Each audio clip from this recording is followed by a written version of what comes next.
que tem expertise em alguma área específica, para que a gente converse aqui sobre essa área específica. O motivo desse podcast, doutor Henrique, é que, por vezes, a gente vê muitos podcasts muito bem feitos, muito bonitos, muito organizados, mas às vezes as pessoas que fazem alguns podcasts não têm muita noção do que estão falando. Falam muito bem, mas às vezes confundem um pouco a cabeça das pessoas, e por isso a gente traz pessoas que têm expertise. A doutora Aimee Teixeira, a nossa convidada de hoje, ela formou-se em medicina aqui na UESP, Vitória da Conquista. Por um acaso, eu fui professor dela, porque eu já estou lá desde o começo do curso. Nosso curso da UESP, que a gente já começa parabenizando, que levou nota 5, nota máxima, né, na média, que é o Exame Nacional dos Cursos de Medicina. De 350 escolas, 49 tiveram pontuação alta. E a UESP de Vitória da Conquista está nessas 49 escolas. 30% das escolas do Brasil não se mostraram muito bem. Esse é motivo aí para reflexões múltiplas. A doutora Aimee formou-se aqui em Conquista, fez residência de clínica médica no Hospital Universitário Professor Edgar Santos, UFS, e depois fez a segunda residência em endocrinologia e metabologia no CODEB. Essa é uma formação médica. Então, o primeiro assunto, a primeira abordagem é essa, que o médico, quando se forma, quando se gradua, ele está pronto para fazer uma residência, que é quando realmente se especializa.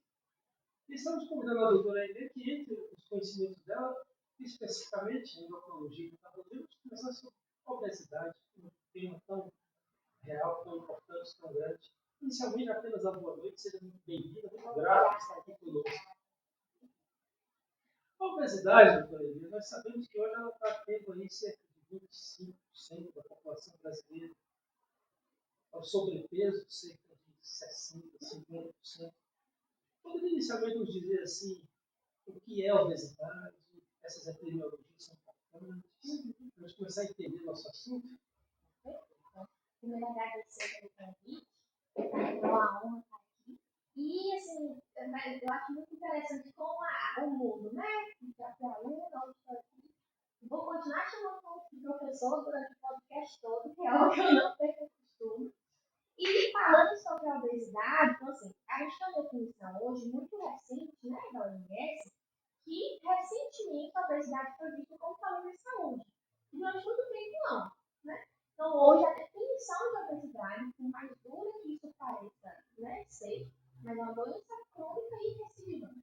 Ou seja, aquele paciente que vai necessitar de um acompanhamento contínuo, de monitorização, de tratamento medicamentoso ou não medicamentoso, né, um misto dos dois, e ele precisa ficar alerta com a situação do peso dele, pelo nome recidivante. Então, o que eu acho que muitos pacientes pecam é quando eu consigo uma perda de peso, eu abandono o tratamento, né? Não acompanho mais, continuo disciplinar e esqueço que eu tive um peso maior anteriormente. Ele tem a chance de um reganho. Então, por isso que é uma condição crônica e recidivante. E essa epidemiologia, professor, é muito importante porque a gente vive realmente uma pandemia, né, de obesidade hoje. Os dados de 2025, a gente não tem o Atlas Mundial da Obesidade em 2026, mas em 2025 aponta que no Brasil, cerca de 60% dos pacientes convivem com excesso de peso, sobrepeso ou obesidade. E, de uma forma geral, cerca de 31% pacientes com obesidade. Então, esse número, a cada ano que passa, aumenta. Primeiro 25, também 31. Daqui a pouco chega a 60. E isso, quando a gente compara os Estados Unidos, por exemplo, é um número bem maior, tá? E pela primeira vez, a nível mundial, isso foi dado do ano passado, existem mais pacientes que convivem com obesidade, sobrepeso e obesidade, do que pacientes em estado de desnutrição, né? Abaixo do peso. Então, foi uma mudança no paradigma, uma mudança da epidemiologia, que nos faz refletir a importância da discussão de um tema como esse hoje, em vários outros momentos, e também da nossa necessidade de jogar algo mais adequado para esses pacientes. Porque existem dados também que mostram quantas vezes o paciente que sofre com obesidade ele passa por vários médicos da saúde e que isso não é abordado. Por exemplo, no meu consultório, eu recebo pacientes que vêm como queixa hipotireoidismo ou qualquer outro problema de saúde. Mas ele tem excesso de peso e em algum momento isso foi abordado ou por algum outro colega endócrino ou por alguma outra especialidade. Então, quando o paciente não faz isso de forma ativa, a gente tem que puxar essa reflexão para que ele veja que algo a ser consiga esperava também. Fazer mais um relato aqui. Estamos chamando de professor, e Jean também como professora, que também é professora do curso de medicina da UES, de onde ela foi egressa e retornou, como filha causa, retornou, inclusive fazendo um ambulatório no mesmo dia, lá, sempre que eu posso, eu aprendo alguma coisa com a professora Helena. Doença crônica e recidivante. Primeira definição importantíssima. Crônica é aquilo que não se pode pensar em tratar agudamente. Então não tem tratamento. Não é como uma doença infecciosa, talvez o infectologista me ouça aqui, alguém que tem uma doença infecciosa que se coloca ali pontualmente um medicamento por 15 dias e dá um ponto final. Ou seja, a doença crônica e recidivante ela precisará de um tratamento não agudo. Terá que ser um tratamento crônico ou, digamos, continuado. Hoje está muito em voga, cada vez mais, o uso de vários tipos de medicamentos. Mas os medicamentos eles são adjuvantes, né? É preciso que tenha um comportamento no meio também. Sim. Então, o bom e velho médico, que a gente chama, né? A mudança do estilo de vida, ele vai falar no todo de tudo. Então, todos nós, tanto profissionais como pacientes, nós temos que ter essa conscientização que a mudança de alimentação, eu até brinco nas consultas, eu não falo de jeito, então, reeducação alimentar. Porque dieta parece que tem tempo de acabar, né? Muitos pessoas falam, eu estou em dieta, eu parei a dieta. Porque a gente precisa de uma reeducação para a vida toda. Então, a reeducação alimentar e atividade física. E eu sempre tenho que frisar que o exercício físico ele não é de uma forma punitiva ou obrigatória, porque aquele paciente já perder peso. Todo mundo, todo ser vivo, a superfície do ser humano, precisa de atividade física. Né? Então, a gente sabe que a pessoa sedentária ela tem uma saúde mais saudável. Então, a reeducação alimentar, a atividade física regular, isso é importante. Da mesma forma, a gente tem que considerar um outro ponto, que é não estigmatizar o uso das medicações. Eu sinto que alguns pacientes, eles vêm assim, eu sinto que eu peguei, eu falei, a ponto disso é muito corriqueiro, a ponto de precisar do uso do remédio, como se fosse algo ruim precisar da uso da medicação. Porque eu acho que já é exagero precisar da medicação. Na verdade, de tudo não deu certo, mas não pude usar, tenho medo. Claro que ficou um pouco banalizado, né? Pessoas que não precisariam, não teriam indicação, passa a usar, o que deixa um olhar enviesado para aqueles que precisam começar a perder do uso. E aí eu sempre comparo com outros problemas de saúde. Por exemplo, paciente que já hipertenso na consulta, você vai começar o tratamento medicamentoso. Ninguém fala para o paciente, não, você corta o sal. A comida só vai comer 6 por 10, e daqui 3 meses você volta. Difícil, né? Então vai estudar diabetes. Não, tira todo o açúcar daqui 3, a gente vai começar.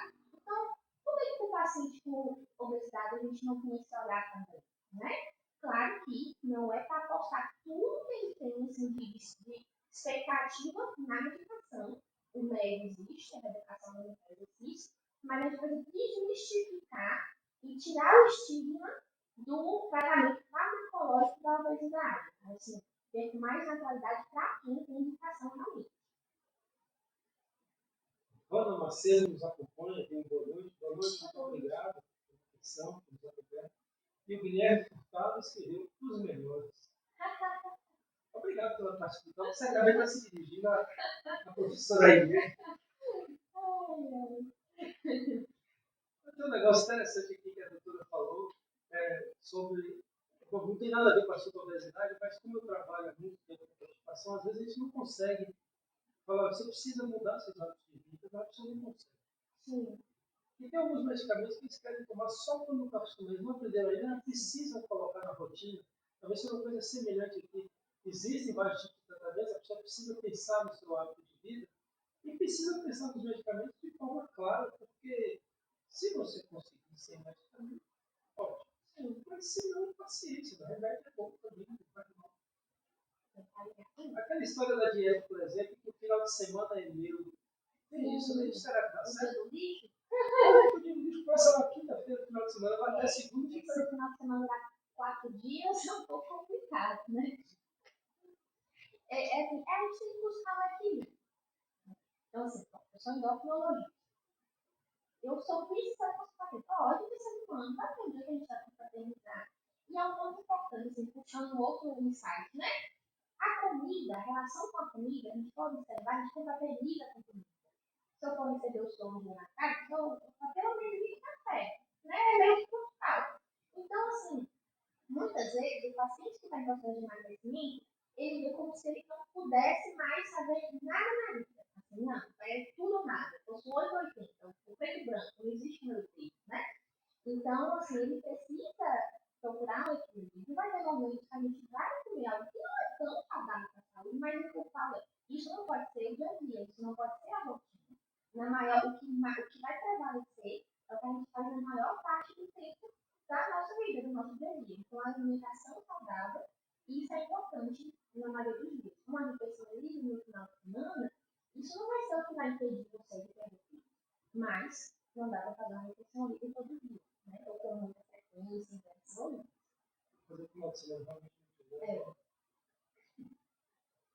Nos preocupa também, professora, a questão de que a doença crônica, a obesidade, muitas vezes ela se associa a outras condições, e essas condições juntas levam um risco maior das doenças que mais matam, mais impedem, que são as doenças vasculares, infarto agudo do miocárdio e o AVC um pouquinho mais que eu. Às vezes a preocupação com a síndrome metabólica, por exemplo, você tem uma associação de questões clínicas com exames laboratoriais. Isso também entra na importância de conduzir a obesidade? Com toda certeza. Isso é um ponto muito importante, porque é como se a obesidade fosse a pontinha do iceberg, né? Então, o peso é apenas uma medida quantitativa do que a gente tem, mas o que tem por trás? Tanto que tem algumas outras classificações da obesidade hoje, não só no IMC, né? Mas a obesidade pré-clínica e a obesidade clínica. Então, o paciente que ele tem um excesso de peso sem comorbidades da obesidade, ou é um paciente que tem repercussões clínicas como diabetes, pré-combate, outras questões. Então, o excesso de peso, ele puxa outras coisas com ele. Não é do ponto de vista estético, é do ponto de vista de saúde cardiovascular e saúde metabólica. E aí, muitas vezes, quando o paciente tem comorbidade associada à obesidade e tem medo de tratar a obesidade, eu abro uma aulinha, eu abro um slidezinho que mostra, isso é bem documentado, discutido em congresso e tudo, quantos por cento de peso leva a melhor de cada comorbidade. Então, perco 5%, vou melhorar a hipertensão. Perco 5 a 10%, começa a melhorar o diabetes. 10 a 15%, estratégia da carne. Acima de 15, 20%, eu posso ter a inibição do diabetes, eu não precisar de medicação do diabetes. Então, por isso que a meta do paciente que está em emagrecimento depende do que ele tem. Não, é uma meta menor, 5%, a meta é 10%, 15%. Então, depende do que ele tem associado. Então, por isso que nós nos preocupamos com a obesidade, por conta desse motivo. Pelas comorbidades, pelas alterações metabólicas que o excesso de peso traz com ele. Não é o excesso de peso puro, né, isolado na balança. E também, da mesma forma, que você tem que individualizar a meta, né? Saber quanto é que o paciente tem de peso máximo na vida e qual é a nossa média de perda ponderal em porcentagem, visando ali uma melhora da saúde. Eu só falo muito rápido, né? Eu leio os tutoriais da web. Não sei o que foi. Não sei se foi professora assim, não foi. Achei que você falou muito bem. Não entendi. Como assim? Mas gostei. Gostei. Você falou muito rápido, mas eu gostei. Não, mas olha, se você tem diferente desse, sinaliza pra gente. Eu falo mais devagar hoje. O que a gente está conversando aqui, em termos dessa famosa síndrome metabólica, que tem esses critérios. A dosagem da glicemia de jejum, a hipertensão, a circunferência abdominal, a medida dos triglicéridos, a medida do planeta. Então você vai seguir o padrão do paciente. Vamos Macedo, Dr. Augusto, um dos melhores médicos que tem. Fiquei muito triste quando soube que meu plano não cobre mais. Os atendimentos estão sagrado. Ô, Vânia, me desculpe essa questão de plano, mas os planos, infelizmente ou felizmente, eles têm um caminho e às vezes nossos caminhos se desencontram, mas eu fico feliz pelas suas falas e estamos à disposição. João Pires, Dr. Augusto, referência, poxa, eu estou acabando. Seus fãs. Estou aqui já todo. Esqueci até onde que começar aqui. Fiquei todo dia. Tá bem? Lidiane Nunes, muito obrigado, Lidiane, por nos acompanhar. quais são os reais benefícios e as limitações dos novos medicamentos injetáveis, aqui filosofia e longo prazo, em comparação com a cirurgia bariátrica. Essa pergunta, meu Deus, você está me atropelando, mas é justamente o que a gente vai perguntar. Talvez eu fosse puxar lá de trás, porque nós viemos lá da sibutramina, que mexia no sistema nervoso central e alterava a saciedade e tal. Nós vimos do Orlistat, que impedia a absorção das gorduras. Aí veio a semaglutida, liraglutida, zebatida, e agora tem a retaglutida, que está chegando aí, que parece que a gente não vai precisar mais malhar nele, porque reação no vulcão, no GLP-1, mas aqui a doutora vai organizar esse pensamento aqui para a gente. É realmente interessante, porque a cirurgia bariátrica, que a gente fala com certa propriedade, você interfere a bariátrica mais feita, que é de Paulo Capela, você diminui a capacidade do paciente alimentar, a cirurgia restritiva, e você diminui a quantidade de intestino que funciona, ela fica desabsortiva. Você produz uma questão de não consegue comer muito e tudo que come ainda não consegue absorver bem. Realmente leva a uma perda de peso fantástico, mas existe o reganho. 2 anos, 5 anos, porque a pessoa aprende a conviver com aquela nova. É uma grande alteração da anatomia do aparelho digestivo, que a pessoa que é obesa, ela tem, é claro, um aparelho digestivo perfeito. Ele se alimenta com excessos e os excessos são armazenados. Basicamente isso. Você faz realmente uma grande mudança, mas é uma mudança que é difícil de desmanchar. E talvez com as injeções, como ele citou a jovem aqui, já começou com a semaglutida até as de hoje, de repente a gente pode não precisar mais de bariátrica. Como é que se organiza esse tratamento? Não, ótima pergunta. Essa pergunta foi bem interessante. Então, primeiro eu vou ficar sardinha na minha especialidade. Eu acho que o endócrino sempre tem esse orgulho. Dentro da medicina, são galera com maior evolução na última década, em termos de novas medicações, novas ferramentas, né? Farmacológicas. Então, aí, como a gente vai uma linha do tempo, então, tem medicações que eu nem conheci, assim, né, de prescrição, porque já tinha sido do mercado. Não, subutramina ainda tem, não posso subutramina. Afetamona, Ivaporex. Então, assim, eu nem percebi. Quando eu comecei endócrino, já tinha saído tudo bem.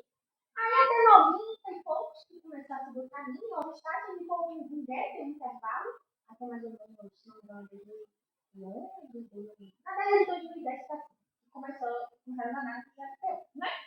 Aí, 2022, veio a tentativa. Então, assim, resumidamente, nós tivemos um boom de medicações na última década de forma muito favorável. Por quê? Porque a sibutramina, embora uma droga antiga, é uma droga que tem espaço ainda para utilizar. Por exemplo, tem aquele paciente que, por custo, ele não consegue, né, custear, manter, começar, inclusive, a medicação das famosas canetas, né, que são usadas no início do análise de GLP-1. E a sibutramina é uma medicação de baixo custo. Claro que não é para todo paciente. Então, não é para o paciente que está com nenhuma medicação, né, mas sim específica para a sibutramina. Por quê? Paciente que tem doença cardiovascular, paciente idoso, paciente com diabetes com proteção descompensada, não pode utilizar. Então, é uma medicação que tem indicações e suas contraindicações, mas que tem seu espaço ainda, principalmente por conta do custo acessível. Infelizmente, até o momento, os análises, as canetas, elas são um custo mais elevado. Então, não é todo paciente que consegue arcar. Pois bem, aí viemos, então, para a era dos 4 meses, que são as canetas. E a cada vez aumentando o seu potencial de perda de peso e diminuindo os efeitos colaterais também. Então, as coisas vão vindo em conjunto. Primeiro a glutida, depois a semaglutida, que é o famoso antiprove, e agora a isapatida, que é o famoso já. Sobre a cirurgia bariátrica das canetas. Então, vamos lá. Pela primeira vez na história da endocrinologia, nós temos medicações, principalmente agora com a linha retativa, né, que podem oferecer ao paciente uma perda de peso compatível com a perda de peso que ele só conseguiria com a cirurgia bariátrica. Então, isso nunca foi visto. Estamos conseguindo agora. Eu tenho pacientes que perderam mais de 20% do peso com análise de epidemiologia. Então, isso antes, só a cirurgia bariátrica, né? Vai ter aquele paciente que ainda vai ter cirurgia bariátrica? Vai, por diversos motivos. O custo das medicações, ou não respondedores. Existem aqueles pacientes que não vão responder bem às medicações, mesmo a mais modernas, né? Mas, realmente, o arsenal terapêutico que a endocrinologia proporcionou em relação à obesidade, vem diminuindo o número de necessidade de cirurgia bariátrica. E um outro ponto, né? Existe o reganho, realmente. Esse reganho pode vir de qualquer forma. O paciente ele pode perder peso com o estilo de vida e ter reganho depois. O paciente pode perder peso com a medicação e ter reganho, pode operar e ter reganho. É por isso que, mesmo que ele perca peso, ele tem que ter um acompanhamento contínuo e uma vigilância do peso perdido. A gente calcula uma porcentagem esperada e aceitável de perda de peso, né? Ou de reganho de peso. Mas então, resumidamente, hoje realmente nós podemos fornecer para o paciente uma perda de peso equivalente à cirurgia bariátrica. Isso é uma verdade. Ou seja, pergunta muito bem feita. Estava pensando em fazer essa pergunta, você nos antecipou, mas já tivemos a resposta aqui da doutora, que ainda tem um detalhe que a cirurgia bariátrica você não tem como reverter, é um negócio complexo. E os medicamentos, eles podem ser suspensos, inclusive se tiver efeitos colaterais que sejam proibitivos, você tem essa possibilidade. Não tirando o mérito da cirurgia bariátrica, a cirurgia bariátrica também tem várias complicações. Por exemplo, eu vi um dia um cirurgião bariátrico até famoso dizer que anemia após a cirurgia é uma coisa normal. Anemia após a cirurgia é normal, né? É uma frase complexa. É meio normal, é esperado, né? É esperado. O estado de desnutrição é tão importante que às vezes a pessoa vai pegar gordura de novo, tem problema de pele, de queda de cabelo, as queimices, precisa tomar suplementos durante toda a sua vida. Tomar suplementos toda a vida. Ou seja, não é uma coisa assim que às vezes o paciente fala, vou fazer uma cirurgia bariátrica, sai do centro cirúrgico e vou comer minha feijoada em paz, está tudo bem. E aí, isso, né? Esse comentário que eu falo, outra coisa que é a relação com a comida, né? Para o paciente fazer a cirurgia bariátrica, ele tem que estar ajustado de todas as outras coisas também, né? Ele é ter tido uma educação alimentar bem feita, para ele ter orgânico, porque é isso, assim, não adianta ter a vida restritiva e absortiva que a cirurgia vai fazer, se você não conseguiu melhorar o seu relacionamento com a comida, então isso é importante. É um estilo de vida. Ele está do lado. Nem à frente, nem atrás, mas tem que estar do lado. Você fez a cirurgia de obesidade, começou com as canetas mágicas, você vai precisar pensar na atividade física. Até a Associação Americana do Coração estabelece que a atividade física são de 150 a 300 minutos por semana. Você tem que pensar, né? Você vai fazer uma caminhadinha, tá, tudo bem, aquela caminhadinha leve, talvez seja melhor do que ficar sentado no sofá. Mas já que você for caminhar, esforça. Existem zonas de esforço, existe frequência cardíaca, frequência. Bom, aí ele, como a doutora falou no momento aqui, a equipe multidisciplinar. É preciso que o educador físico te acompanhe, é preciso que o nutricionista te acompanhe, é preciso que a equipe multidisciplinar, e muitas vezes profissionais também nas áreas das emoções, psicólogos, etc. Devido até às dificuldades, ao reganho e tudo mais, a pessoa que já vem 20 anos brigando por isso, ele pode ter até seu psicológico afetado. Andressa Senna, obrigado, Andressa. Andressa sabe muito bem que a atividade física, a gente faz academia juntos de manhã. Eu sei que ela está viajando, ela viajou com o esposo, está pela Chapada, e deve estar fazendo algumas alimentações boas, boas diversões para vocês. Excelente assunto, a palavra dieta realmente assusta. É educação alimentar, trouxe mais equilíbrio na alimentação. Concorda que a genética não é um fator determinante para a obesidade? Bom, as perguntas são baseadas. Genética é um dos fatores. E é um fator muito importante. Faz parte da anamnese de qualquer paciente, né? Mas o histórico familiar, então, hipertensão, diabetes, câncer, mas e obesidade? A maioria dos pacientes que têm excesso de peso tem algum familiar de primeiro grau que também luta com excesso de peso. Pai, mãe, filhos. Então, a genética é um fator muitíssimo importante, não tem como você resetar, né, e mudar. Mas realmente não é o único fator determinante. O dia a dia do paciente, o meio que ele convive, é de total importância. Então, a genética influenciada, associada ao estilo de vida, e é o maior conjunto que vai levar esse paciente a um ganho de peso ou não. Mas sim, então, sim, genética é um fator importante, mas não é o único. Não é o único. Até porque, se ele fosse o principal determinante, vai sair dos feliz. Porque se tem uma coisa que não pode mudar ainda, são os seus genes. Ou seja, você vai ter que mudar o restante. E é interessante, assim, quando um paciente vem, ele vem com o pai, a mãe, ou irmão, filho, a maioria dos pacientes vão ter um familiar com uma taxa de preço. Então, você vê que a questão genética, ela é muito prevalente. Né? E da mesma forma, você começa a acompanhar um paciente e acaba que outros familiares vêm também acompanhar com você. Então, realmente, pesa, né? A questão genética, mas não é um único fator de forma alguma. Ana Macedo, muito obrigado por nos acompanhar também. Vamos continuar. A biotina interfere no resultado dos exames de sangue referente à taxa de tireoide? Sim. Então, o SCAR com a tireoide, sim. E toda vez, então, assim, biotina, eu explico que ela, que às vezes o paciente acha que ela está atrapalhando a tireoide, que é uma coisa ruim. Não.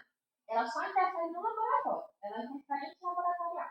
Então, todo aquele paciente que tem TSH, tem patrulídeo, que são os hormônios tireoidianos, se ele joga uma biotina, a gente sempre orienta a responder aos 4 dias. E aí ele faz o exame. O padrão de interferência que faz, a biotina, na maior parte das vezes, pode simular o hipertireoidismo. Né? Então, o TSH baixo, o patrulho mais alto. E aí a gente fica na dúvida, né? O paciente tem realmente alteração hormonal ou o paciente foi por conta do interferente? E onde está a biotina? Na maior parte dos polivitamínicos, para cabelos, para unhas. Então, toda vez que você estiver utilizando polivitamínico com biotina e vai fazer exame laboratorial, suspende 4 dias, faz 6 anos e depois volta a usar. Vai só o estômago. Vai só o estômago. Eu falo, excelente médico, eu meu esposo com maestria. Seu sonho foi falando igual legião. Eu fico feliz de ver isso. A gente tem 37 anos de profissão médica e eu via essas palavras nos anima, saber que percorremos o caminho deixou boas marcas. Henrique Moreira. Eita, dupla boa essa de professor. Pobre Henrique. Abraço, Henrique.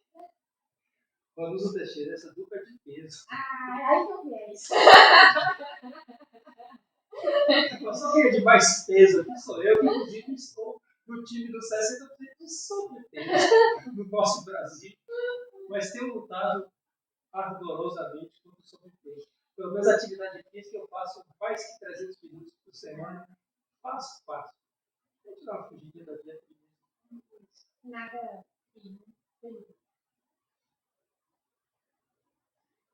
O retrato do time acho que já está em fase 3, Está né? em fase 3. Dá para chegar. Pois é, aí vem a polêmica. Explica pra gente aqui o que é fase 3.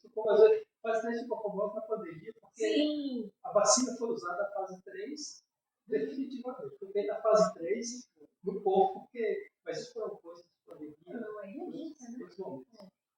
A fase 3 é quando você vai propor a medicação para grupos populacionais muito maiores, né? E poder avaliar ali com maior segurança, efeitos colaterais e afins.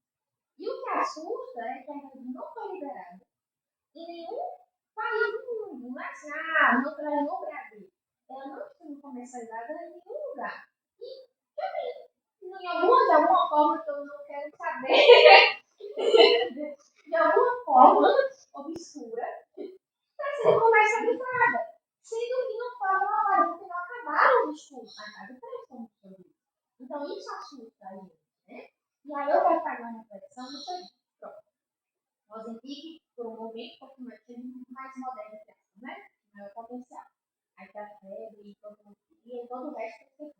Aí eu não já, todo o resto é esquecido. Aí agora eu não contigo, que é tão bom já muitas pessoas a começar a eu quero acreditar, mas não tem ainda. Então, eu acho que acaba que a gente fica assim, com uma angústia, a gente passa em torno de que não, é só um novo, eu quero um novo. Não é bem assim, um novo, é com segurança, seguindo todos os protocolos, para beneficiar o paciente se for visto a saúde dele. Mas realmente, quando está certíssimo, faz o treino de estudo, não é comercializado ainda, não é aprovado nem liberado em nenhum país do mundo, não é só no Brasil. Tá? E aí, quando o senhor comparou com a vacina, essa semana, o clínico conversa muito, né? E aí, eu por isso para trás, porque eu fui conversando mais com os pacientes, aí a gente fez uma reflexão que eu não tinha feito. O senhor falou da vacina, eu me lembrei. Na época da vacina, muitas pessoas foram com medo de tomar vacina. Porque rápida, tá dando três, e tudo, no começo tava assim, pela vez, né? Mas todo mundo não. Muitos tinham medo e nem quiseram tomar. Aí agora, você tem a medicação ainda em estudo, ninguém. Ou fazer até uma outra análise. Vamos falar do que já tem, quer que seja partido, vontade. Ninguém tem medo de usar fora o original, que é muito seguro, tá? Mas também tem os manipulados, os de outros países que estão chegando aqui fora da Anvisa, né? Que você pega aquela segurança, ninguém tem mais de usar. Ninguém sabe de onde vem, como foi feito, como é manuseado, mas usa. Então, por que antes a gente tinha um medo muito maior e agora não? Eu acho que a gente tem que ter muito cuidado com qualquer medicação que a gente usa e que vai afetar muito o nosso metabolismo, principalmente. Acho que a gente tem que ter um pouco mais de papel. Uma reflexão extremamente importante, muito bom para fazer isso, fala isso, porque existem regras. Né? Até para ser médico tem regra. Quando você procurar um médico, você pode, por exemplo, entrar lá no Conselho Regional de Medicina. Primeiro, você entra lá, sai do médico e procura saber se esse médico tem registro RQE, qualidade de especialista. Se ele tem isso, significa que o CRM reconhece que ele é um médico habilitado para fazer aquilo que ele se propõe. Não estou aqui falando mal nem nada dos que não têm, mas nós médicos temos que ter isso. Isso é obrigatório. Existe a Agência Nacional de Vigilância Sanitária, a Anvisa, que aceita o medicamento como usável no nosso país. É o FDA americano que a gente fala tanto. Eles não têm FDA lá, Drug Administration, mas temos nossa Anvisa aqui. Recentemente aqui na Bahia, inclusive, teve um médico aí que se enrolou aí com, acho que uma produção de usado de forma não aceitável. Então, procure um médico que tenha RT, converse com ele e ele lhe recomenda a medicação. Ah, mas o médico só prescreve remédio de marca, tem alguns que tem que ser. Só existe um, olha esse aqui. Porque existe, inclusive, existe uma proteção para as indústrias. A Lili, né, que fez o Monjaro, e a Lili que está fazendo a Metatutite. Né? Ela fez um, gostou, que é do GFPI e do GIP, que são dois, e veio agora do Glucago, é o TRI, que são três hormônios que nós temos, que fazem a regulação de questões da glicemia, de esvaziamento gástrico, e no final, realmente, o grande perda de peso. Ou seja, ela faz, ela gasta em teste, ela tem direito de explorar. E esse direito é garantido no mundo todo. Até o momento que fala, olha, acabou a patente, aí todo mundo pode fazer os medicamentos. Não, enquanto não acabar, é aquele, gente. Infelizmente ou felizmente, nós temos que ter regras também. Conquista 77, grande Augusto. Obrigado. Paula Guiadri, gostando muito das explicações. Muito obrigado, Paulo, por nos acompanhar. Ficamos felizes de saber que estamos levando aqui informações, e aqui são informações precisas. Você está ouvindo quem entende, falar de um assunto que conhece, para você que nos acompanha. Manuel Silva, parabéns, doutor, sempre trazendo conteúdo e benefícios. Obrigado, muito grato. Vai da história. Estou amando a média. Já passo o contato para a GW. Vamos passar. Doutor, onde é que a senhora trabalha? Aqui em Conquista, eu atendo na clínica 5, na clínica de ginecologia, saúde center da Escola. E a gente ela consultas também. Tem muitos pacientes, tem mais de um ano que ela consulta. Deve consultas também. Nós podemos passar o número? Para o nosso prezado, é o Bairro Sol Store. Tá com o Bairro Sol Store. Ou das clínicas, tem no linkzinho da Bio, no link da Bio tem o contato de cada clínica. É Bio? Na Bio do Instagram. E qual é o mensagem? É doutora.aimepeixeira. Doutora.aide Acuí. Não, o nome é difícil, mas não. Dois S. Aí, Doutora.aide Teixeira. Bom, você entra aí no Brasil, você descobre e procura a doutora Inês. Você pode mandar direto também. Se tiver em dúvida, vai aqui para a Sagrada Família, que a gente arruma um jeito de conversar com ela aí. De repente, a gente traz até ela para a Sagrada Família.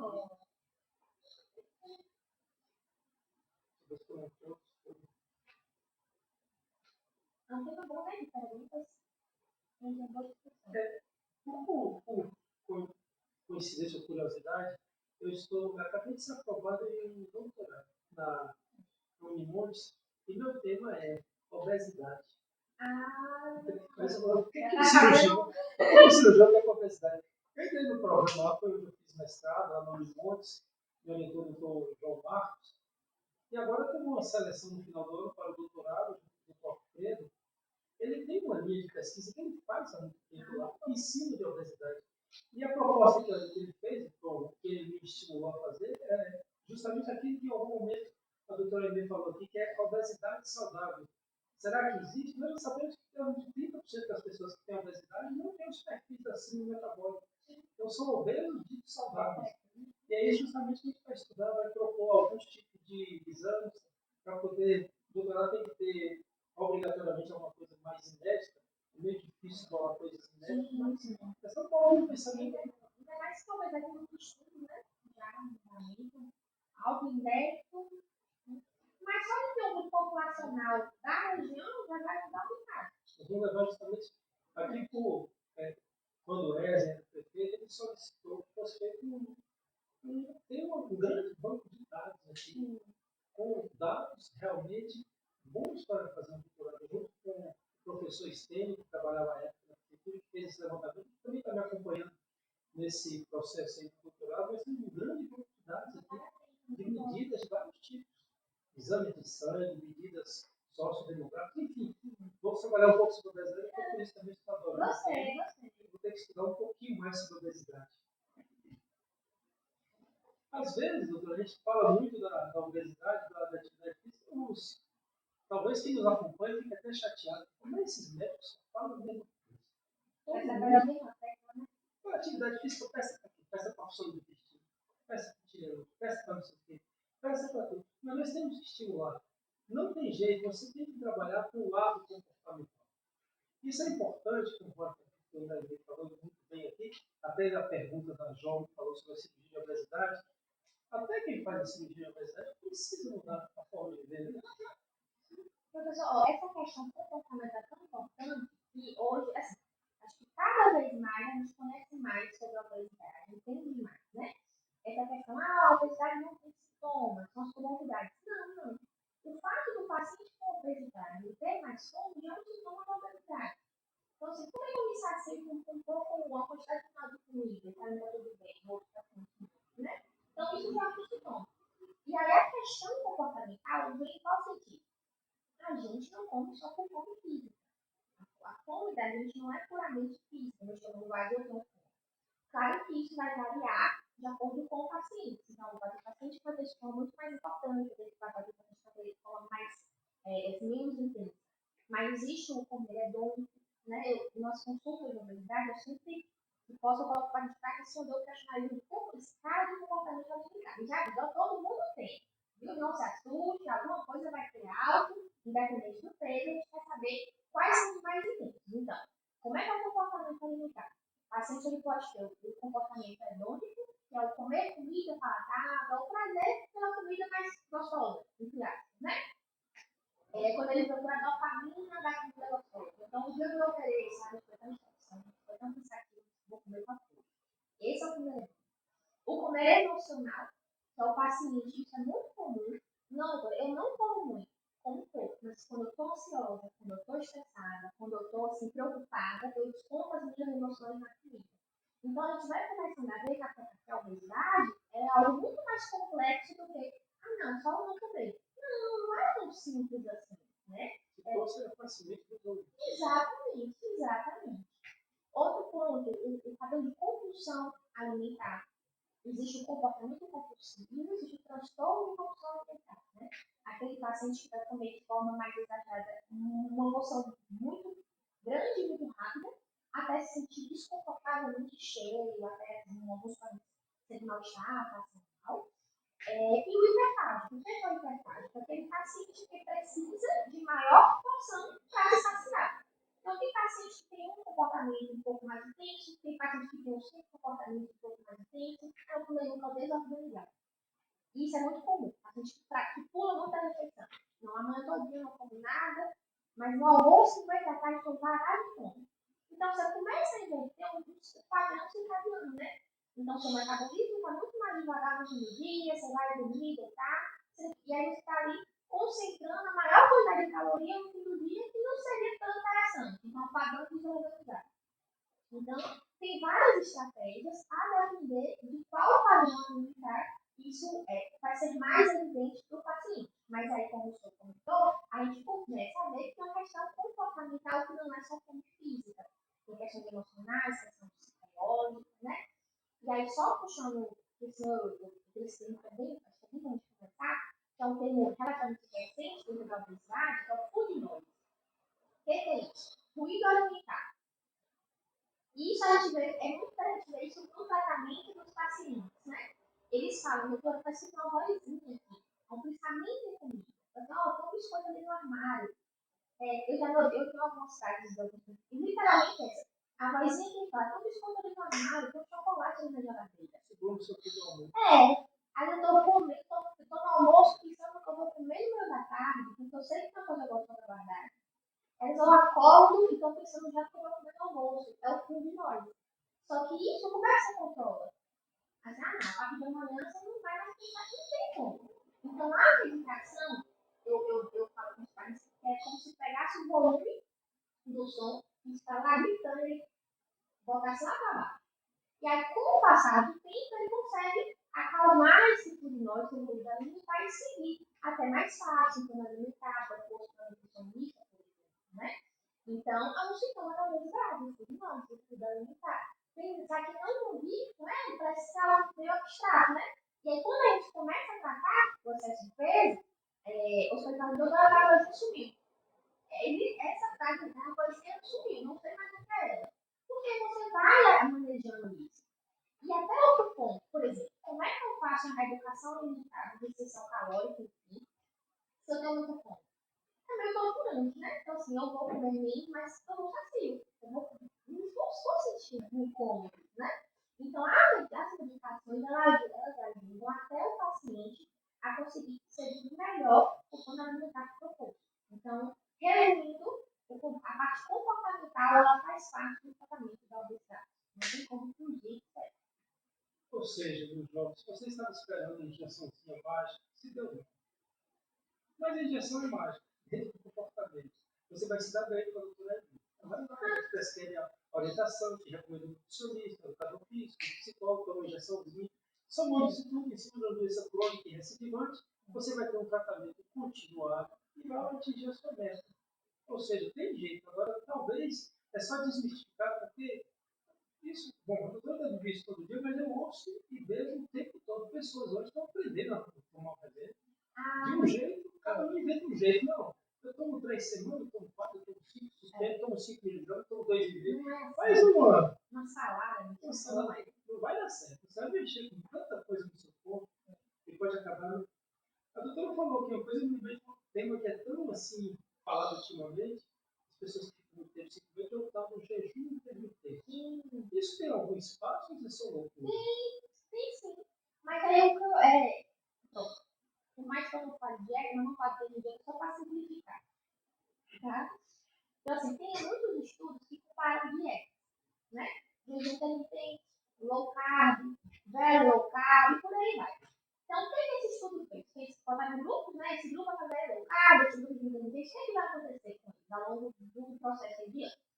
Então, o jejum intermitente mostrou que a curto prazo, ele realmente faz uma perda ponderal melhor, certo? Mas a longo prazo, toda essa reeducação, todo esse tipo de dieta faz o mesmo resultado. Então, de forma resumida, jejum intermitente tem espaço? Tem, para quem se adapta ao jejum intermitente. Tem paciente que está acostumado a pular a refeição e vai se adaptar muito bem a isso, né? Só que a gente não pode ver o jejum intermitente como a única medida de reeducação alimentar eficaz. Não, não é assim. Então, o que importa é necessária a restrição calórica realmente no dia, isso é de fato importante, e de boa distribuição dos macronutrientes, né? Carboidrato, proteína, gordura, enfim. Mas, resumindo, não importa como ela é feita, se é low carb, se é jejum intermitente, a longo prazo, elas darão para o paciente resultados semelhantes. O que importa é como o paciente vai se adaptar. A forma que ele se adapta melhor, já que isso vai ser feito a longo prazo. Então, o que importa é isso. Esses são dados muito importantes, porque a obesidade, você está tendo uma ingesta calórica maior do que o seu gasto. É uma conta matemática. Você precisa equilibrar a conta matemática. Se você quer ingerir 5.000 calorias, você vai ter que gastar 5.000. No livro da conta Não adianta, matemática, senão vai dar errado. uma conta matemática chocante. Não é para ninguém se assustar. Mas assim, falo com os pacientes. Por exemplo, olha, sua velocidade de peso não vai ser igual durante todo o tratamento. No início você vai ter mais, depois você vai diminuindo. Algum momento vai surgir um chamado platô, que é estacionar o peso. E a partir disso a gente vai mudar estratégias, ou mudar a forma da alimentação, modificar exercício, aumentar a proteína, mudar ou associar a alimentação, metadose, enfim. Depende de cada paciente. Mas qual é a conta matemática para não se assustar, mas só para entender porque que o tratamento do peso é muito mais complexo do que a gente imagina e não deve ser feito de forma aleatória. Quando o paciente atinge 10% do peso, o que acontece na sua adaptação metabólica? O metabolismo ele toma maior peso de volta. Isso é um pouco chocante, né? Mas é uma verdade. E o que A célula de gordura, ela se enche e se esvazia, mas ela não some. Exatamente. Ela está lá do mesmo jeito. Rápida para se encher de novo. E aí vem a conta que não é para se assustar, mas só para a gente pensar lá de forma de manutenção. Uma coisa é perder peso, outra coisa é manter o peso, né? Pode ver. É sempre mais fácil. Manter mais difícil. E aí por isso que muitos pacientes passam com o famoso efeito sanfona, né? Então a conta que não é para se chocarem, mas para entender que o tratamento é de forma contínua, mesmo que você já alcançou a perda de peso que você queria. Depois que você perde 10% do peso, a sua fome aumenta em 5 calorias, 130 calorias. E o seu metabolismo fica mais lento em 30 calorias. Ou seja, o seu fome aumenta e o seu metabolismo fica mais lento. É um superávit de 130 a cada quilo que você perdeu. Então, por isso que não é algo linear, né, na mesma velocidade, por isso que é complexo. Não adianta, porque a gente não recomenda usar medicações por conta própria, porque depois você não vai saber o que fazer quando você estacionar o peso. E é por isso também que a gente consegue explicar o ganho do peso. Porque vai acontecer isso se lá você não conseguir ajustar os outros fatores, né? E também a gente recomenda não parar as medicações de uma única vez. Existe um processo possível, né, de descontinuação, redução de dose gradual, para avaliar como é que o paciente vai ficar, mas tem essa conta matemática aí. 100 calorias a mais de fome, 30 calorias a menos de gasto energético. Ou seja, seu corpo te boicota. Sabe, é o calibre. É o paciente agindo de um lado e todo o mecanismo da adaptação metabólica, a fisiologia do outro lado. É uma luta constante. Do ponto de vista histórico, a obesidade, quando a gente fala lá no passado, quando o alimento era escasso e as pessoas precisavam lutar pelo alimento, época das cavernas, as pessoas tinham que ter reservas para os dias ruins. E o corpo ainda guarda um pouquinho dessa memória. Tanto que tudo que você come é absorvido. É absorvido e a nossa fonte de guardar energia é a gordura. Peguei a gordura do fígado, que foi citada aqui, que é a esteatose, que pode ser só uma gordura do fígado, mas por vezes se associa a um processo inflamatório, a esteatopatite não alcoólica, por exemplo, que às vezes a pessoa tem um comportamento muito parecido com quem ingere bebida alcoólica e acaba tendo lesões hepáticas e pode ter doenças sérias só por causa da obesidade. Eu me lembrei de um assunto interessante, que eu falei da Porta da Gula, que tem em Portugal, tinha, né, no passado, que era no mosteiro. Tinha uma porta chamada Porta da Gula, que tem 2 metros de altura por 30 centímetros, 32 centímetros de largura. Era no mosteiro, eu esqueci qual é a cidade de Portugal, onde as pessoas só entravam para comer se conseguissem passar pela porta. Ou seja, os gordinhos ficavam de fora sentindo o cheiro. Sara Ferraz. O melhor, salvou uma pessoa querida. Sinto orgulho do Dr. Augusto Cândido de ser da minha cidade. Muito obrigado, Sara, muito grato. Arthur Saldanha, parabéns. Muito obrigado, Arthur, por nos acompanhar. Sueli, parabéns. Muito obrigado. Doutor Ítalo, parabéns. Muito obrigado, doutor, por nos acompanhar. Doutor, inclusive, já abraço próprio de a doutora Aide trabalha. Aline Nunes. Por que alguns que fazem bariátrica viram no álcool? Muda a compulsão? Muda a compulsão que eu até seria isso. Boa pergunta também. Não tem um mecanismo muito certeiro e definitivo.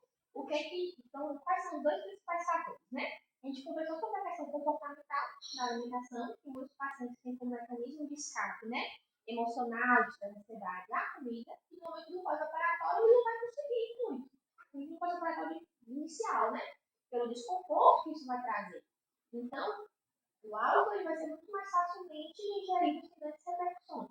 E a outra questão é que o álcool ele é pobre do ponto de vista nutricional, mas ele é rico do ponto de vista calórico. Então, o que aquele paciente não consegue de ingestão, ele vai conseguir pelo álcool. Então, é um número grande de pacientes no pós-bariátrica que tem a questão do alcoolismo. Então, por isso que, para ser encaminhado para a bariátrica, ele passa da uma avaliação psicológica, ele não pode ter vícios em relação a isso. A questão vai piorar, pouco a pouco. Mas são esses dois principais fatores. A questão comportamental, que não foi bem ajustada, né? Que ela já tem a comida, ela não consegue. E a questão calórica, que ele vai conseguir suprir pelo álcool. Essa história da caloria, até a gente chama de caloria vazia, né? Você tem calorias nas gorduras, tem nas proteínas, tem nos carboidratos, e o álcool é um carboidrato. Ele fornece energia até mais do que o próprio açúcar, são 9 quilocalorias por cada grama. E tem essa história da caloria vazia, a pessoa que usa muito velocidade alta, geralmente pessoas muito emagrecidas, que eles não têm fome. Às vezes não têm fome. Eles são mantidos por uma caloria e fica naquele aspecto ruim.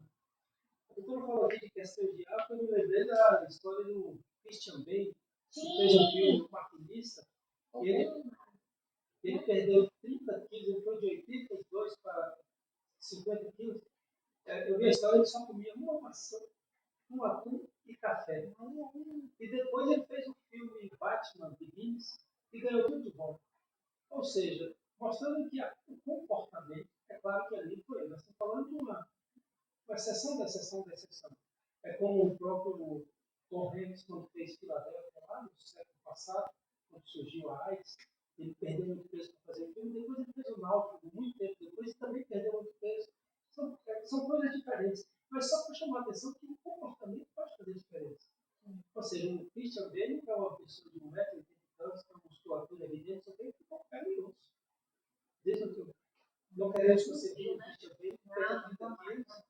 Conforme falou a doutora aqui, tem essa medida dos 10%, tem um outro aspecto, é que sempre, geralmente quem está obeso e tem epidemia, hipertensão, diabetes, tem uma medida inicial que é assim, perca 10% que as doenças mudam. Essa porcentagem é justamente naqueles gráficos, né, como eu falei início, 10% é grave estado.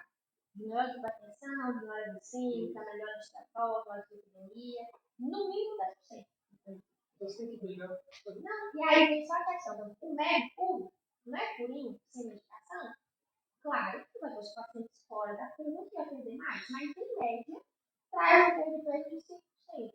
Então, quando o paciente tem comorbidades associadas, principalmente, há uma indicação muito mais precisa de uma situação de tratamento farmacológico, porque você vai conseguir entregar uma maior porcentagem de perda de peso. Essa conta da porcentagem de peso, ela só tem uma coisa talvez favorável a você, é que se você realmente mudar o estilo de vida e fizer musculação, é possível que você perca peso menos do que você converte. Faz um crescimento de massa magra, talvez você não perca os 10%, mas você vai ter esse ganhou massa magra, que é uma massa muito. A gordura, assim, como a gente sabe, a gordura não é mais um tecido, só é um tecido endócrinologicamente muito atuante. Com certeza, ele não é metabolicamente. Ele é metabolicamente ativo, né? Ele produz todas as suas situações inflamatórias e as conexões e tudo mais. E você falou sobre a questão da massa muscular, é muito importante. Aí vem, né? Está dentro da mesma técnica do exercício. Mas, isso, então a gente tem que ver o exercício como necessidade de todo mundo, independente do problema de saúde. Mas aquele paciente que está em emagrecimento, é de fundamental importância a atividade física, aeróbica e resistência, musculação, por exemplo. Por quê? Quando a gente compara a longo prazo, né? Tem chance de reganho, é muito menor para aquele paciente que conseguiu manter ou perder um pouco a massa muscular. Porque a massa muscular é metabolicamente ativa, ela vai gastar muito mais energia. Então, quando você não tem isso alinhado, você vai perder muita gordura e perde muita massa muscular. A sua chance de reganhar peso é grande, justamente por isso. Então, é importante manter a presença regular, Eu até falei com uma paciente hoje, outro dado chocante. Mas quando a gente compara manutenção do peso, peso, os pacientes que perderam vão manter agora, eles têm que aumentar a atividade física. Então, a gente fala pelo menos 150 minutos, no mínimo, para perder peso. Para manter 200 a 300 minutos de atividade física. Porque você vai ter a lembra do cabo de guerra, né? Então, é de fundamental importância que desde antes do emagrecimento ele faça a atividade física regular, principalmente tanto aeróbico quanto musculação, mas que ele mantenha isso de forma regular, posteriormente, para manter. Que vem o erro de muitas pessoas. Perdi o peso que eu queria, alcancei o objetivo, agora tchau. Não dá certo. A gente já vai ganhar muito bem. Acredita que perder é fácil. Manter é muito difícil. É difícil, mas manter é mais difícil. Perder é mais difícil. Manter é mais difícil. Porque às vezes a pessoa diz assim, não, eu posso fazer uma dieta de 20 dias e perder 10. Não pode. Boa. Tudo que é muito restritivo não dá muito certo. Não vai dar certo. Eu tenho muitos pais, não, eu já perdi peso, reganhei tudo. Mas eu fiz as dietas muito restritivas comigo, tipo o Christian Bale. Comia pouquíssima coisa, mas a partir do momento que você vai cortar de vez, a fome volta de uma forma desesperadora. Então não adianta nada muito restritivo, isso não se sustenta a longo prazo. Uma outra frase, eu vou começar a fazer anotações, né? Frase de efeito. Eu comparo o tratamento de obesidade. Então, muitas vezes o paciente vem angustiado e realmente me incomoda, tanto como saúde como autoestima, né? Mas ele quer fazer muito rápido. Então, daqui 3 dias, ele está com ponto tudo. Vamos ter calma, o peso de aos pouquinhos, aos pouquinhos que ele vai embora. E vamos ver o tratamento do peso, mas em vez de uma corrida de sementes, você quer dar logo o gás todo um pouco tempo, é como uma maratona. O tratamento do peso é uma maratona. Um pouquinho com paciência e constância, isso vai ser muito mais eficaz do que você dar todo o gás de pouco tempo. Eu conheço bem maratonas, fiz 3 maratonas, realmente é uma maratona, é uma corrida de cabeça. De constância, né? Aliás, a importância disso, a atividade física ela precisa estar junto conosco, mas no passado se falava de aeróbica, depois já ficou muito bem possível. Nesse doutorado que eu vou fazer, tem um outro linha de estudo que é justamente sobre a sarcopenia, que é um outro aspecto. Se você for passar no tempo, depois dos 25, 30 anos que a gente atinge a maturidade física, a gente naturalmente começa a perder músculo. A sarcopenia, da sua definição talvez mais afinada, seria perda de massa muscular e de função muscular. Só tem uma coisa que pode diminuir, não tem duas, que é o exercício resistido, conforme foi bem dito, e aí você pode fazer pilates, calistenia ou musculação. Mas não é pilates brincar lá com as bolinhas, é fazer pilates. Não é musculação para ficar lá fazendo selfie, postando, não. Fazer musculação. Você tem que botar um músculo para esquentar, você tem que treinar. E se você fizer uma calistenia em casa bem feita, bem acompanhada, você também pode cumprir, pode ter os mesmos ganhos. Doutor Indira Vinícius, muito legal aquele dia que estávamos acompanhando. 2 profissionais que admiram demais. Obrigado. Bom, passeamos bastante aqui sobre a questão de obesidade. E no verdade, outro detalhe aqui, que da época que Ronaldo Fernando falou que teve o hipotireoidismo, porque tinha um PS, eu tinha um tireoidiano, eu tinha o T4 normal e tinha o TSH um pouquinho alterado. Eu não lembro o laboratório, Botou a mentira, estava se esbaldando nas festas. Minha aula de hipotireoidismo já acordei. Por que o Ronaldo está aqui? Porque depois que ele deu aquela entrevista no Fantástico, mudou a vida do endocrinologista. Ali mudou completamente. Porque ele, por várias questões em que não estava no seu melhor momento físico, teve um ganho de peso considerável, a mídia, né, infelizmente, foi muito cruel com ele. E aí, na entrevista que ele deu, ele botou culpa na tireoide. Foi isso aí. Foi o meu ganho de peso por conta do meu hipotireoidismo. E aí eu até saio para a gente comentar. A tireoide pode atrapalhar peso? Pode. Pode ganhar peso? Pode, mas não tanto.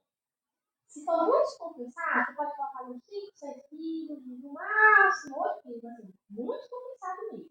Você tem hipotireoidismo, mixedema, uma coisa realmente...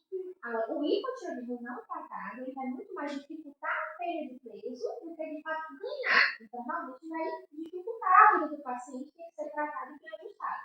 Mas levar o grau de obesidade, considerado por conta da tireoide, isso aí realmente não acontece. Quanto mais com os hormônios normais. Porque nós temos o hipotireoidismo, tem um eixo cortado, um cóccix, tireoide e outros órgãos, onde você tem um hormônio da tireoide normal. Só que você tem um TSH muito alto, significa que está tendo um estímulo muito alto de cima, mas ali a pessoa tem um comportamento normal, o hormônio está normal. É claro que aí a tireoide está funcionando bem, entra o profissional, fazer um ajuste, tá? Vai dizer que aquilo ali não faz nenhum tipo de sintoma. Quando tem um hipossubclínico, alguns pacientes começam alguns. Eu até comento, é muito variável. Tem paciente com TSH de 30 que descobre por acaso que ele tem protiroidite. Tem paciente com TSH de 8 que sente todos os sintomas. Se ele tem indicação de tratamento pelos sintomas mesmo, né? Você vai a prova terapêutica, né? Mas é muito variável realmente a questão da tireoide. Não precisaria realmente estar com muita tireoide verdadeira para pedir aquele fenômeno que a gente chama de Ronaldo Forcão. É porque ele teve um auge, realmente, como jogador, foi não, um cara histórico, né? Jogador fantástico, mas parou a atividade física. Como hoje, por exemplo, ele está realmente normal, gente. É uma performance que todo é diferente, né? Eles têm um ritmo de vida realmente de extrema atividade física e cuidado alimentar. Você para isso, aí o corpo responde. Eliane Dias, doutor Augusto, profissional de excelência, obrigado, irmão. Obrigado. Fico muito feliz de ver essas palavras. A gente está aqui no exercício da profissão e estamos trazendo aqui novamente o podcast com o seu doutor. A conversa está muito boa, mas a noite está adentrando. Seguramente a doutora também já deseja voltar ao seu lar, à sua casa. Aqui a gente precisa encerrar, porque a nossa ideia é fazer uma hora de conversa. Agradecer enormemente aqui a nossa professora, a nossa doutora Aimee Teixeira, que muito nos honra a UESP, que foi aluna, honra a UESP, que hoje é professora, e honra a Vitória da Conquista, que traz com o seu profissionalismo, com o seu conhecimento, trazendo informações precisas. Fique aí para vocês essa memória que a obesidade é crônica e recidivante. Não procure uma medida mágica, que não vai dar certo. Dá certo uma semana, um mês, 2, 3, mas a sanfona, o efeito vai ver que acaba sendo mais deletério do que a perda sustentável de manutenção. Procure os profissionais, se oriente, procure quem pode lhe orientar, para que você perca peso e saia dos riscos da obesidade de forma segura. Agradecer aqui novamente a doutora Aimee, a nossa nova colega, e deixar aqui as suas palavras finais aqui do nosso podcast. Obrigada. Então, assim, mais uma vez agradecer pelo convite, né? Tenho muito aluno falar aqui do meu, muito aluno falar que excelentes professores como o senhor. Vou continuar chamando de professor o resto da vida, não tem jeito. E eu acho que, assim, os principais pontos-chave que a gente tem que falar sobre a obesidade é que é um processo lento, demorado, mas que não pode não sofrer sozinho, né?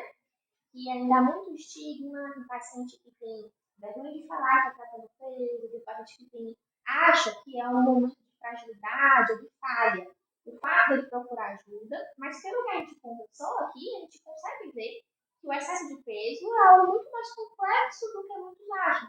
Então, é necessário, é importante o acompanhamento conjunto e eu brinco do efeito motivacional. Quando as coisas começam a fluir, o paciente se motiva a fazer o resto todo. Que é outra reflexão, para fechar as reflexões. Imagine, você faz toda a sua educação alimentar, sua atividade física e não vê mudança nisso. Você se desmotiva, né? Então, assim, poxa, então eu não quero mais. Então, o tratamento, né, quando bem instituído, ele dá esse gás para o paciente se sentir motivado e ver que numa vida mais equilibrada, numa vida mais saudável, ele tem muito mais qualidade de vida e pode seguir adiante. Então, não se sinta fragilizado, não fique com medo de buscar ajuda, porque tem sim tratamento e com bom acompanhamento tem todo o potencial de conseguir atingir um resultado satisfatório e alinhar, né, com a expectativa do paciente. Muito bom, parabéns. Um bom aspecto aqui, eu sou corredor de rua, participava de um grupo, participei quando fazia as maratonas, e como você muda o perfil dele. Encontrava com os corredores de rua numa festa, por exemplo, só tomavam suco de laranja, água, 10 da noite, vai todo mundo embora, porque amanhã é dia de longão. Você começa a mudar a forma de viver. Você não vai virar a noite toda no bar, porque amanhã é dia de longão. Sábado, amanhã, por exemplo, sábado é o dia de longão padrão. O corredor está tudo dormindo 8, 9 horas da noite, sexta-feira é repouso. Enfim, você tem que mudar a sua forma e talvez procurar aí apoio de pessoas, amigos, conhecidos, grupos que podem lhe ajudar. Foi um podcast com o seu doutor, retornando aqui em 2026, nosso primeiro do ano, é um patrocínio da Policlínica Sagrada Família, onde nossa especialidade é você. Muito grato por nos acompanhar e até uma próxima. Boa noite.